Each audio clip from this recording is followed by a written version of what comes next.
Hello and hi everyone. Welcome back to our YouTube channel Porahali. Myself Debojit, and today we will discuss important MCQs from the chapter Financial Literacy. ये chapter हम already YouTube में cover कर चुके हैं और ये playlist पे uploaded भी है. ठीक है, पहले आप इस चैप्टर को प्लेलिस्ट से कंप्लीट करना, उसके बाद MCQ सीरीज पे आना. हम ऑलरेडी MCQ सीरीज 1 कर चुके हैं. आज है पार्ट 2. ठीक है, तो चलो पार्ट 2 स्टार्ट करते हैं. सबसे पहला क्वेश्चन क्या बोला? Consider the following statement regarding the commercial bank.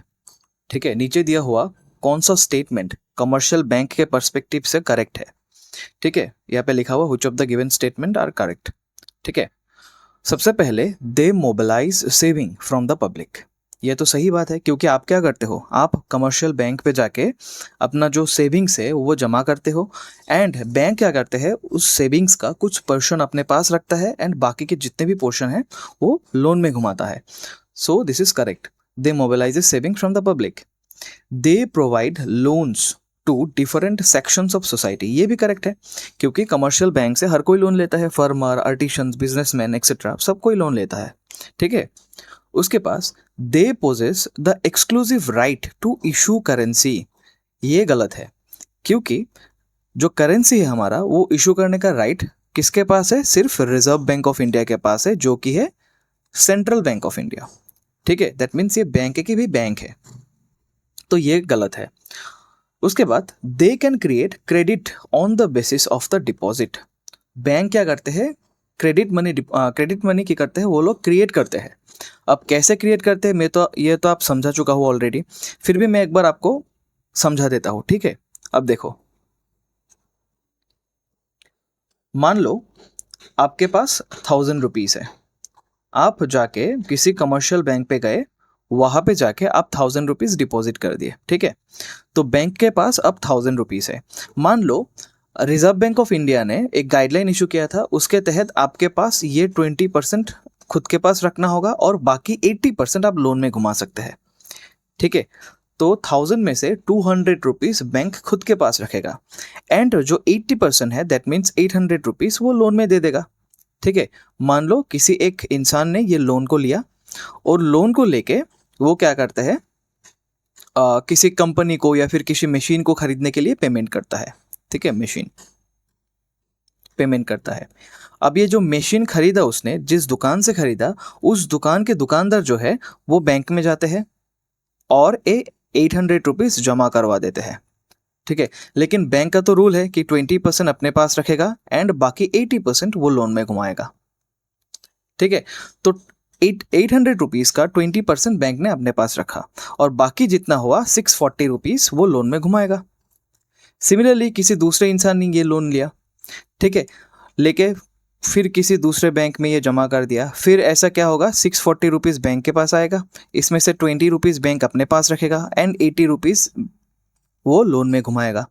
Similarly ये जो प्रोसेस होता है ये कंटिन्यू होता है.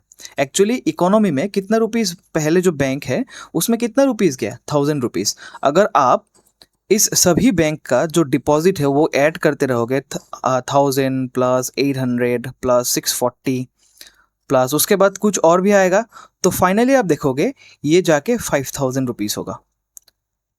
एक्चुअली 1000 रुपीज़ ही डिपॉजिट हुआ था, लेकिन बैंक के जो उसका खुद का कैरेक्टरिस्टिक्स है वो मनी को क्रिएट कर सकते हैं, उसको बोलते हैं क्रेडिट मनी.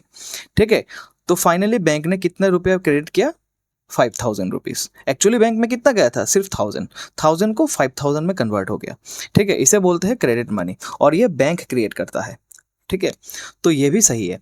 तो इसमें गलत कौन सा था, 3 था, तो ये ऑप्शन नहीं होगा, ये नहीं होगा. यहाँ पे करेक्ट आंसर होगा 1, 2 एंड 4. ठीक है, उसके बाद देखो, a person deposits 10,000 in commercial bank. ठीक है, एक पर्सन है जो कि कमर्शियल बैंक में जाके 10,000 रुपीज़ डिपॉजिट करते हैं. The bank keeps a certain portion with itself, जो कि आपको पता है वो रखना ही पड़ेगा. ठीक है, and lend the remaining amount, और जो बाकी के अमाउंट है वो लोन में घुमाता है. The borrower then deposits the borrowed money into another bank. ये प्रोसेस जो मैंने आपको जस्ट समझाया, यही यहाँ पे बोला कि पहले एक इंसान ने 10,000 रुपीज़ जमा किया, बैंक ने कुछ पोर्शन अपने पास रखा और बाकी पोर्शन लोन में घुमा दिया। अब जिस पर्सन को लोन देगा वो पर्सन जाके कुछ खरीदेगा, मशीन्स खरीदेगा, उस मशीन्स के जो दुकानदार होगा वो सेम अमाउंट लेके दूसरे बैंक पे जमा कर देगा। तो एक्चुअली क्या होता है, ये एक्चुअली जो मनी है, जो क्रेडिट होता है, क्रेडिट मनी होता है, वो क्रिएट होता है, ठीक है, क्रेडिट मनी को बनाया जाता है, ठीक है। एक्चुअली इन द सेंस कि वो हाथ से नहीं बनाया जाता, वो एक प्रोसेस के थ्रू बनता जाता है, ठीक है। पहले 1000 था, आपने 1000 जमा किया, उसके बाद फिर से 800 जमा हुआ बैंक में, उसके बाद फिर से 640 जमा हुआ बैंक में। तो ऐसे करते करते जो प्रोसेस आप कंटिन्यू करेंगे तो फाइनल आप देखेंगे वहाँ पे 5000 रुपीज़ का क्रेडिट क्रिएट हुआ, ठीक है। तो इसको बोलते हैं क्रेडिट क्रिएशन। आपके बुक पे एक बहुत अच्छा एग्जाम्पल दिया हुआ था, इसी को मैंने समझाया, ठीक है। आप बुक पे जाके पढ़ना तो फिर से समझ में आएगा, ठीक है, ये क्रेडिट कैसे क्रिएट होता है। उसके बाद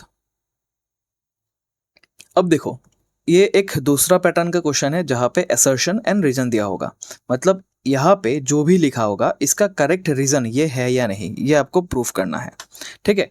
पहले देखो असर्शन में क्या बोला, commercial bank are able to create credit several times the amount of their initial deposit। सही बात है, इनिशियल डिपॉजिट कितना हुआ था 1000 रुपीज, कितना क्रिएट हुआ 5000 रुपीज। तो ऑब्वियस सी बात है कि जो क्रेडिट क्रिएट होता है वो सेवरल टाइम्स होता है than the initial deposit. Banks retain only a part of the deposit and lend the remaining amount which may subsequently be redeposited into the bank, ठीक है। बैंक जो आपको अमाउंट देता है लोन में, वो लोन ही क्या करते हैं लोग दूसरे बैंक में जमा करते हैं, रीडिपॉजिटेड इनटू द अनदर बैंक। तो पहले वाला ऑप्शन तो असर्शन वाला जो ऑप्शन है ये भी ट्रू है और दूसरे वाला भी ट्रू है। अब आपको देखना होगा इसका जो एग्जैक्ट रीज़न ये सेंटेंस है या नहीं। तो सही बात है, क्योंकि जो 5000 रुपीज़ क्रिएट हुआ था किसकी वजह से क्रिएट हुआ था, क्योंकि आप डिपॉजिट किए थे और बैंक ने उसमें लोन में घुमाया था। लोन लेने के बाद कुछ लोगों ने वो मशीन्स खरीदा एंड मशीन्स के जो दुकानदार है वो जाके फिर से रीडिपॉजिट कर दिया दूसरे बैंक पे। तो ये करेक्ट है। तो इसका जो करेक्ट आंसर होगा ये होगा, both A and R true, मतलब दोनों ही सेंटेंस सही है and R is the correct explanation of A, ठीक है। ए का जो करेक्ट एक्सप्लेनेशन है वो आर है, ठीक है। उसके बाद देखो, Which institution performs the following combination of function, ठीक है। नीचे कुछ फंक्शंस दिया हुआ है, आपको ये फंक्शंस देख के बताना है कि ये कौन सी बैंक कर सकते हैं। सबसे पहले इशू करेंसी। देखो करेंसी इशू करने की बात आई, सिर्फ एक ही बैंक है जो करेंसी इशू करता है, वो है आरबीआई, दैट मीन्स वो है हमारा सेंट्रल बैंक। तो पहले लाइन से ये क्लियर है कि ये आरबीआई ही होगा, ठीक है। चलो थोड़ा बाद में देख लेते हैं ये जो बाकी ऑप्शन है। Control the volume of credit, ये भी मैंने आपको समझाया था कि बैंक में जो क्रेडिट का वॉल्यूम है वो कंट्रोल करता है। कैसे, मैंने आपको समझाया था दो टर्म, सीआरआर, एसएलआर, ठीक है। वो कितना परसेंट रखेगा ताकि बैंक उतना ही लोन घुमा सके एंड जितना इंक्रीज करेगा वो सीआरआर उतना ही बैंक कम अमाउंट लोन में घुमाएगा। ये आप अगर नहीं पता है तो आप वीडियो देखना, वहाँ पे मैंने समझाया ये चीज़, ठीक है। Act as a banker's bank, सही बात है। जब बैंक को फाइनेंशियल क्राइसिस होते हैं तो ये रिजर्व बैंक के थ्रू पैसे भिजवाते हैं एंड बैंक को स्टेबलाइज करते हैं। Act as a banker, adviser and agent to the government, सही बात है, आरबीआई करते हैं ऐसा, मैंने आपको समझाया था। Maintain the foreign exchange reserve, ये भी सही बात है, मैंने फॉरेन एक्सचेंज भी आपको समझाया था, ठीक है। Act as a clearing house for the member bank. अब देखो मेंबर बैंक का जो भी अकाउंट होता है आरबीआई के पास होता है, तो जितना भी ट्रांसफर अमाउंट करना है, एडजस्ट करना है, वो कौन करता है, आरबीआई करता है। ये सारे चीज़ हमने सीखा था वो वाला वीडियो पे, ठीक है। तो ये जो फंक्शंस दिए हुए हैं इसका जो प्राइमरी काम है वो कौन करता है, आरबीआई करता है। एक्चुअली पहले वाला सेंटेंस ही क्लियर हो गया था कि क्योंकि करेंसी सिर्फ आरबीआई ही इशू करता है, ठीक है। तो इसका जो करेक्ट आंसर होगा रिजर्व बैंक और सेंट्रल बैंक। उसके बाद मैच द फॉलोइंग, ठीक है। पहले है industrial development bank of India, IDBI. अब देखो industrial development bank of India क्या करता है, इंडस्ट्री को डेवलप करता है, उसके लिए लोन देते हैं, तो ये होगा सी, इंडस्ट्रियल डेवलपमेंट। उसके बाद RRB, that means regional rural bank, ये रूरल एरिया पे होते हैं और क्या करते हैं, रूरल एरिया पे क्रेडिट देते हैं और रूरल एरिया को डेवलप करने के लिए काम करता है। तो ये होगा ये वाला ऑप्शन ए। उसके बाद नाबार्ड। नाबार्ड क्या करते हैं, NABARD rural population and savings को मोबिलाइज करते हैं। ठीक है, अगर नाबार्ड एंड आरआरबी में कंफ्यूज हुआ तो आप सिडबी देख सकते हो। सिडबी क्या है, small industries development bank of India. That mean small industry को डेवलप करने के लिए ये कंसेशनल लोन देते हैं। तो वन के साथ सी, ये भी हो सकता है, ये भी हो सकता है, ये दो तो नहीं होगा क्योंकि वन के साथ ए है एंड डी है। उसके बाद हमने देखा फोर के साथ बी, तो ये भी सही हो सकता है, ये भी सही हो सकता है। तो अब देखो ये आरआरबी जो है, ठीक है, आरआरबी का काम क्या है, एक्चुअली ये थोड़ा गलत हुआ है मेरे से, ठीक करवा देता हूँ, रुको थोड़ा, ठीक है। अब देखो आईडीबीआई कौन सा होगा, आईडीबीआई के साथ सी होगा, इंडस्ट्रियल डेवलपमेंट। सिडबी के साथ क्या होगा, सिडबी के साथ होगा स्मॉल इंडस्ट्रीज। उसके बाद ये जो नाबार्ड है, नाबार्ड का काम है रूरल क्रेडिट एंड डेवलपमेंट। ठीक है, रूरल एरिया पे क्रेडिट प्रोवाइड करना एंड डेवलपमेंट का काम करना, क्योंकि नाबार्ड एक एपेक्स इंस्टीट्यूशन है, उसके अंडर ही सब आरआरबी आते हैं। एंड आरआरबी जो होते हैं रीजनल रूरल बैंक, उसका काम है रूरल पॉपुलेशन एंड सेविंग्स रखना। लोग जो होते हैं गांव एरिया में, तो वो लोग क्या करते हैं, जितने भी सेविंग्स है वो जमा करते हैं रीजनल रूरल बैंक के पास। जैसे मान लो आप अगर गांव में रहते हो तो आप मनी, अगर आपके पास एसबीआई या फिर कोई दूसरे कमर्शियल बैंक का कोई ब्रांच नहीं होता है, तो आप क्या करते हो, वह आपके वहाँ पे असम ग्रामीण विकास बैंक होता है, वहाँ पे आप जमा करवाते हो। ठीक है, तो सेविंग्स को जमा करने का काम आरआरबी करता है। तो ये आई थिंक ये ऑप्शन करेक्ट होगा। 2 के साथ डी होगा, 3 के साथ ए होगा, ये ऑप्शन करेक्ट होगा।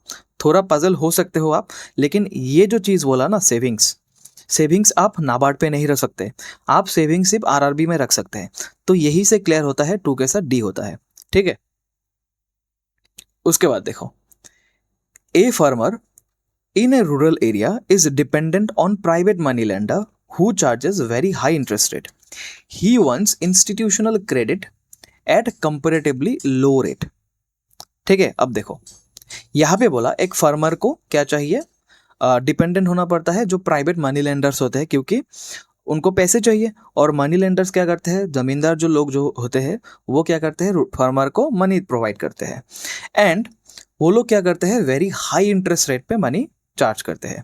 ठीक है, मान लो अगर बैंक में 6-7% इंटरेस्ट लेते हैं, वो लोग क्या करते हैं 30-40% इंटरेस्ट लेट लेगा। तो वहाँ पे इंटरेस्ट रेट बहुत ज़्यादा हाई होते हैं। So the farmer want institutional credit, farmer को लोन चाहिए एट वेरी लो रेट, बहुत कम रेट पे उनको लोन चाहिए। अब देखो ऑप्शन क्या क्या दिया हुआ है, पहले है आईडीबीआई। आईडीबीआई तो नहीं हो सकता क्योंकि वो इंडस्ट्रियल का डेवलप करने के लिए लोन देता है। सिडबी भी नहीं होगा क्योंकि ये स्मॉल इंडस्ट्रीज को डेवलप करने के लिए लोन देता है। सेंट्रल बैंक भी नहीं होगा, सेंट्रल बैंक डायरेक्टली किसी इंसान को लोन नहीं देता है, फार्मर को डायरेक्टली लोन नहीं देगा। तो इसमें जो करेक्ट ऑप्शन है वो है रीजनल रूरल बैंक। अगर आपको लोन चाहिए तो रूरल बैंक से आप ले सकते हो एंड वेरी लो रेट। ठीक है, उसके बाद Which of the following functions does not belong to the central bank according to the chapter? ये तो नहीं आएगा, यही तक आएगा क्वेश्चन। ठीक है, Which of the following functions does not belong to the central bank? इनमें से कौन सा काम सेंट्रल बैंक नहीं करता है? Acting as a clearing house for the member bank, ये तो आपको पता है क्योंकि मेंबर बैंक जो होते हैं, जैसे एसबीआई हो गया आपका, जैसे एचडीएफसी हो गया, सबका एक अकाउंट होता है सेंट्रल बैंक में। एंड सेंट्रल बैंक क्या करता है, एज ए क्लियरिंग एजेंट काम करता है। किसी का पेंडिंग है ड्यू, किसी का एडजस्ट करना है, तो ये काम सेंट्रल बैंक करता है। तो ये तो करेक्ट है। उसके बाद इशूइंग करेंसी, ये तो आपको पता है करेंसी सिर्फ सेंट्रल बैंक या फिर आरबीआई इशू करते हैं। Providing loans directly to individual farmer as its primary function, देखो आरबीआई कभी भी किसी डायरेक्ट इंसान को, पर्सन को लोन नहीं देगा, ये आप ध्यान में रखना। ठीक है, आरबीआई डायरेक्टली किसी पर्सन को लोन नहीं देगा। ऐसा हो सकता है आरबीआई एक कमर्शियल बैंक को लोन देता है एंड कमर्शियल बैंक जाके किसी एक पर्सन को लोन देता है, ये हो सकता है, लेकिन ये डायरेक्टली नहीं हो सकता, तो ये तो गलत है। Controlling the volume of credit, ये तो करता ही है, आपको पता है, जैसे बाय एडजस्टिंग सीआरआर। तो इसका जो करेक्ट ऑप्शन यहाँ पे नॉट बोला है, थोड़ा ध्यान से पढ़ना, तो ये होगा ये वाला, ये काम नहीं है। ठीक है, उसके बाद the central bank is called bankers bank. ये तो आपका पता ही है, जितने भी कमर्शियल बैंक है, एसबीआई हो गया, एचडीएफसी हो गया, उसके बाद जितने भी रूरल बैंक हो गया, सबका बैंक होता है सेंट्रल बैंक। ठीक है। अच्छा, रीजन में क्या दिया, it examines the account of member bank and act as a friend in need when the bank face financial difficulties. अब देखो, सेंट्रल बैंक को बैंकर्स बैंक क्यों कहते हैं, क्योंकि जितने भी मेंबर बैंक होते हैं उसका सबका अकाउंट होता है और वो एग्जामिन करते हैं सेंट्रल बैंक। ठीक है।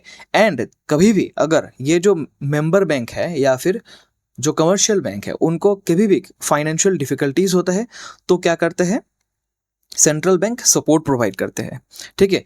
तो असर्शन ए तो ट्रू है, ठीक है, रीजन भी ट्रू है, एंड ए का जो जस्टिफाई करते हैं वो आर करते हैं। That means both A and R true and R correctly explains A. ठीक है। बैंकर्स बैंक इसलिए बोला जाता है क्योंकि ये दो काम वो करते हैं, तो आर करेक्टली एक्सप्लेन्स ए। ठीक है। उसके बाद consider the following situations, the government faces A budgetary deficit, commercial bank need assistance during the financial difficulty, interbank transactions need to be settled, and the volume of credit in the economy needs to be regulated. Which institutions can perform all the above functions? देखो, अगर government को budgetary deficit होता है तो क्या करते हैं RBI, आपको पता है। ठीक है। तो एक्चुअली ये आरबीआई ही कर सकते हैं। उसके बाद सेंट्रल बैंक को कभी भी असिस्टेंस की जरूरत चाहिए ड्यूरिंग द फाइनेंशियल डिफिकल्टी तो कौन करता है, सेंट्रल बैंक करता है, आरबीआई करता है। ठीक है। इंटर बैंक ट्रांजेक्शन को सेटल करना है क्योंकि इंटर बैंक जो ट्रांजेक्शन होता है सभी मेंबर बैंक का अकाउंट आरबीआई में होता है, तो आरबीआई इजीली क्या करता है, इंटर बैंक का जो ट्रांजेक्शन है वो सेटल कर सकता है। And the volume of credit needs to be regulated, अगर वॉल्यूम ऑफ क्रेडिट को रेगुलेट करना है इकोनॉमी में बाय एडजस्टिंग सीआरआर, तो वो कौन कर सकता है, वो कर सकता है आरबीआई। तो इसका जो करेक्ट आंसर होगा ये होगा सेंट्रल बैंक। उसके बाद देखो, ए government wants to promote industries in the backward regions by providing loans at a very concessional rate of interest and also wants to promote entrepreneurship through the training program. Which institutions functions most closely correspond to this objective?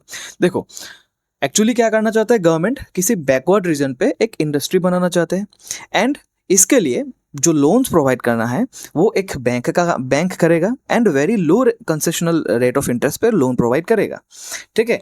And also wants to promote entrepreneurship, and एक bank के जरिए ये entrepreneurship जो scheme होता है वो भी चालू करेगा। तो ये कौन सा बैंक का काम हो सकता है, गवर्नमेंट किस बैंक के पास अप्रोच कर सकता है? देखो, नाबार्ड तो नहीं होगा क्योंकि नाबार्ड जो होते हैं वो रूरल एरिया पे फोकस करते हैं। ठीक है, रूरल एरिया पे। अब देखो, आरआरबी भी नहीं होगा क्योंकि आपको पता है ये रूरल डेवलपमेंट काम करता है। ठीक है। अब सीडबी देखो एक्चुअली क्या होता है, स्मॉल इंडस्ट्री को डेवलप करने के लिए, ये भी नहीं होगा।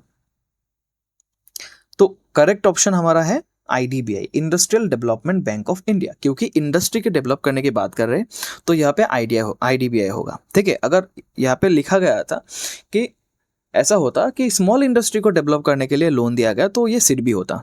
ठीक है। उसके बाद consider the following statement about the NABARD जो हमने पढ़ा था उस नाबार्ड में से कौन सा स्टेटमेंट नीचे दिया हुआ वो करेक्ट है। इट वॉज एस्टेब्लिश्ड इन 1982, ये तो सही बात है, आपको पता है। It is the apex financial institutions, apex word को ध्यान में रखना, among institutions related to the investment and production in the rural area. Rural area पे जितना भी इन्वेस्टमेंट करने का काम है या फिर किसी भी प्रोडक्शन के लिए लोन चाहिए तो ये कौन कर सकता है, ये नाबार्ड कर सकता है। And NABARD is the apex financial institution, that means in the top. ठीक है। It coordinates various rural development schemes, ये भी सही है क्योंकि रूरल एरिया में जो भी स्कीम्स होता है उसका डेवलपमेंट काम करने का जो कोऑर्डिनेशन का काम होता है वो नाबार्ड करते हैं। It primarily promote the modernisation of small industries, ये तो है नहीं क्योंकि ये किसका काम है, ये small industries development bank of India का काम है, दैट मीन्स सिडबी का काम है। तो 4 ऑप्शन गलत है, तो यहाँ पे होगा 1, 2 एंड 3, ये वाला बी ऑप्शन होगा यहाँ पे करेक्ट। ठीक है। उसके बाद देखो, read the following clues, institution A. ठीक है, यहाँ पे कुछ इंस्टीट्यूशन का नाम दिया हुआ है, उस इंस्टीट्यूशन को आप आइडेंटिफाई करना है बाय वो कौन सा काम करते हैं या फिर कौन सा फंक्शन प्रोवाइड करते हैं उसमें से। Institution A, head of the banking system. Okay, आपको पता चल गया है ये क्या होगा, आरबीआई होगा। इशू करेंसी, इसमें आपको कंफर्म हो गया कि आरबीआई होगा। एंड कंट्रोल क्रेडिट, तो सिर्फ इंस्टीट्यूशन ए कौन सा होगा, आरबीआई ही होगा। ठीक है, तो यहाँ पे देखो पहला इंस्टीट्यूशन ए में यहाँ पे तो आरआरबी है, नहीं होगा, आईडीबीआई नहीं होगा, यहाँ पे आरबीआई है, तो ये दो हो सकते हैं, राइट। उसके बाद institution B provide loans to farmer and rural populations and mobilizes rural saving. देखो ये कौन काम करता है, ये थोड़ा बाद में आता है क्योंकि इसमें थोड़ा कंफ्यूजन हो रहा है, ठीक है। उसके बाद सी पे देखो, institution C promote industrial development and provide financial assistance to industries. अब देखो इंडस्ट्रीज को फाइनेंशियल असिस्टेंस देने की बात कर रहे हैं एंड इंडस्ट्री को डेवलप करने की बात कर रहे हैं, तो ये किसका काम होगा, ऑब्वियसली ये आईडीबीआई का काम होगा। तो थर्ड ऑप्शन में आईडीबीआई है तो यहाँ पे है, तो ये होगा करेक्ट आंसर, ये नहीं होगा, ठीक है। And institution D promote modernisation and technology in the small industry, ये सिडबी का काम होगा। अगर आपको कंफ्यूजन होता है कि आरआरबी एंड नाबार्ड में, तो आप बाकी का ऑप्शन करेक्ट कर सकते हो। तो इसमें जो करेक्ट होगा वो कौन सा होगा, RRB, RBI, RRB, IDBI and SIDBI, ठीक है। तो आई थिंक यही तक था आज का जो हमारा एमसीक्यू सेशन, हम इसको कंटिन्यू करेंगे एंड नेक्स्ट पार्ट जल्दी ही आएगा। उसमें जो रेस्ट ऑफ द चैप्टर है उसके जितने भी एमसीक्यूज है वो हम कवर करेंगे। एंड अगर आपको कोई भी कंफ्यूजन हुआ तो आप टेलीग्राम में जाके वहाँ पे मैसेज कर सकते हो, वहाँ पे डायरेक्ट मैसेजेस का ऑप्शन है। एंड अगर वो आप नहीं कर सकते हो, आप कमेंट सेक्शन में बता सकते हो जो आपका क्वेरीज है, जो आपका क्वेश्चन है, मैं ट्राई करूँगा कमेंट सेक्शन में सॉल्व हो जाए, ठीक है। तो मिलते हैं नेक्स्ट वीडियो में, तब तक के लिए thank you very much, bye bye.